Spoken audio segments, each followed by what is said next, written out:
इसके प्रोड्यूसर्स कौन होंगे इस कम्युनिकेशन का, दो इसका टारगेट ऑडियंस कौन होगा, ये मुख्य रूप से हमको समझने की आवश्यकता है। मैं एक छोटे से उदाहरण से अपनी बात को शुरू करता हूँ। कुछ वर्ष पहले एक नेशनल मेन स्ट्रीम चैनल के कुछ सेंसिटिव संवेदनशील पत्रकारों ने तय किया कि प्राइम टाइम में हम किसी सेलिब्रिटी को या क्राइम को नहीं दिखाएंगे, बल्कि ज्वलंत मुद्दों के ऊपर हम बात करेंगे, राजनीति पर चर्चा नहीं करेंगे, फालतू का बहस नहीं करेंगे। और उन्होंने एक सीरीज शुरू किया बुंदेलखंड के जो पानी की जो किल्लत है वहाँ इस पर, और विद इन 2 वीक्स उसका टीआरपी इतना बुरी तरीके से गिरा, विज्ञापन देने वाला कोई नहीं था। They had to withdraw that decision.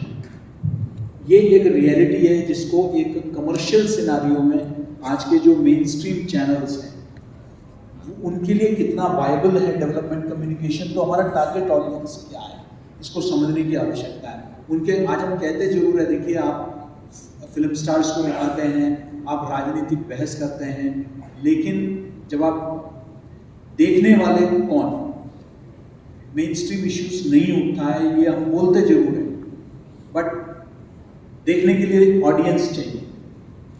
So we have to be very clear. Second, एक बहुत बड़ा ट्रांसफॉर्मेशन हुआ है टेक्नोलॉजी का, जिसके चलते जो डिजिटल क्रांति हुई है, आज गांव-गांव में आज इंटरनेट पहुंच गया है। Smartphone has become the aspirational symbol of the rural Indian also as much as the urban Indian. ऐसे स्थिति में आज क्या हम so called mainstream media या ट्रेडिशनल मीडिया, पारंपरिक मीडिया, टेलीविजन, प्रिंट, इसी पर फोकस करें, या हम डिजिटल की तरफ जाएं जहां आज मैक्सिमम ऑडियंस अवेलेबल है। इसका थर्ड इंपॉर्टेंट पहलू है कि आपने विकास से जुड़े हुए विषय तो आपने दिखा दिए, लेकिन आपने उसको आकर्षक बनाया क्या, आपने उसको रोचक बनाया क्या। Can I create creative innovative content, क्योंकि याद रखें कि हम जब स्मार्टफोन में जाते हैं, लाखों यूट्यूब चैनल्स, लाखों अकाउंट्स काम कर रहे हैं और आप फ्लिप करते जा रहे हैं। मैं किस पर रुकूंगा? Attention spans have come down. अंतरराष्ट्रीय अध्ययन है, शोध हुआ है, आम आदमी का जो अटेंशन स्पैन है that has now come to few seconds, कुछ क्षणों तक सीमित हो गई है। उन कुछ क्षणों में अगर आप उनको आकर्षित कर पाते हैं, तब जाकर वो रुकेंगे और आपका कंटेंट को देखेंगे, सुनेंगे। पॉडकास्ट है तो पॉडकास्ट सुनेंगे। इसलिए मैं समझता हूं कि आप किस तरीके से डेवलपमेंट को कम्युनिकेट करते हैं वो भी उतना ही जरूरी है। हम यहाँ बात करें कि डेवलपमेंट कम्युनिकेशन होना चाहिए, हमको हेल्थ के बारे में, हमको एजुकेशन के बारे में चर्चा होनी चाहिए, बट इन व्हाट फॉर्मेट? आज के ऑडियंस को हम आकर्षित उसकी तरफ कैसे उनका ध्यान आकर्षित कर सकते हैं, ये बहुत महत्वपूर्ण है। इसके लिए आवश्यकता है प्रशिक्षण, वी नीड ट्रेनिंग। ये बहुत आवश्यक है कि किस तरीके से क्रिएटिवली हम डेवलपमेंट कंटेंट को हम तैयार करें। हम भी अपने मैडम ने बघेलखंड की बात की, तो बघेलखंड में रीवा में हमारा परिसर है, वहाँ हमने ग्रामीण पत्रकारिता का इस वर्ष से कोर्स शुरू किया है। हम कोशिश कर रहे हैं ग्रामीण संचालकों का एक पूरा एक सेना तैयार हो वहाँ, रूरल कम्युनिकेटर्स, जो उनको हम रूरल जर्नलिस्ट नहीं कह रहे हैं, रूरल कम्युनिकेटर्स कह रहे हैं। I am happy to tell you कि हमारे सीट सारे भर गए और वहाँ जो है बच्चे उसमें इंटरेस्ट ले रहे हैं, तो पीपल आर इंटरेस्टेड। अब ये हम क्या, हमने बहुत बढ़िया एक बोर्ड ऑफ स्टडीज बनाया, बेस्ट रूरल कम्युनिकेटर्स को हम लेके आए, national institute of rural development जैसे संस्थाओं को हमने जोड़ा, तब जाके हमने इसे तैयार किया। But at the end of the day content को किस तरीके से हम तैयार कर पाते हैं, ये बहुत जरूरी है। मैं अंतिम एक बात और कहकर आगे का डिस्कशन को आगे ले जाना चाहूँगा। एक देखिए, इस वक्त अगर डेवलपमेंट कम्युनिकेशन हो रहा है तो एक ही जगह मैक्सिमम हो रहा है, और वो है Prasar Bharati. Because I been part of it, I know it very well कि किस तरीके से फोकस गांव को लेकर, कृषि को लेकर, स्वास्थ्य को लेकर, शिक्षा को लेकर इतना महत्व कहीं और पारंपरिक चैनल्स में नहीं मिलता है जितना दूरदर्शन में, आकाशवाणी में मिलता है। बट ये भी एक हकीकत है कि it is a one sided information. सरकारी योजनाओं के बारे में हम जागरूकता पैदा करते हैं, वहाँ के जो सरकार क्या योजनाएं लेकर जा रही है, चाहे राज्य सरकार हो या केंद्र सरकार हो, वो क्या विषय को गांव तक पहुंचाना चाहती है, ये उसका फोकस है। जबकि कम्युनिकेशन का बहुत महत्वपूर्ण अंग है फीडबैक।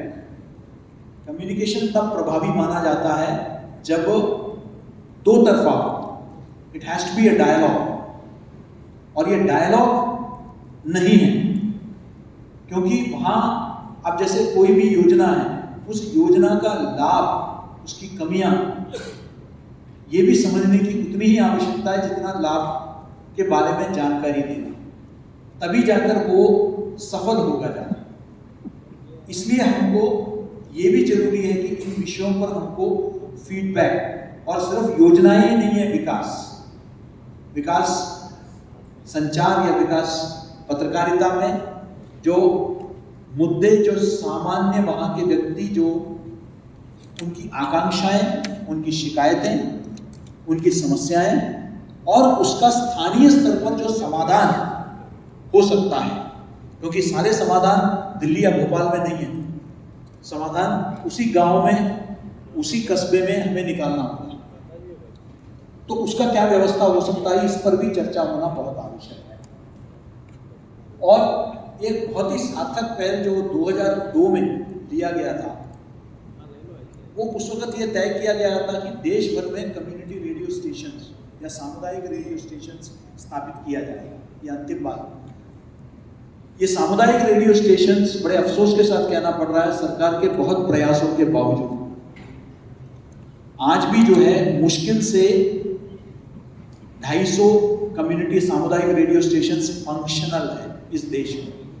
पड़ोस में बांग्लादेश में और नेपाल में लगभग इतना ही नंबर, जो छोटे मुल्क हैं, इतना ही जो है रेडियो स्टेशंस काम कर रहे हैं। कम्युनिटी रेडियो स्टेशंस ने साबित किया है कि जन जन तक पहुंचने का एक बहुत प्रभावी माध्यम है विकास संचार को ले जाने का। मुझे लगता है कि हमको स्थानीय स्तर पर, क्योंकि एनजीओज और एग्रीकल्चरल यूनिवर्सिटीज इनको ये अनुमति है कि वो कम्युनिटी रेडियो स्टेशन शुरू कर सकें।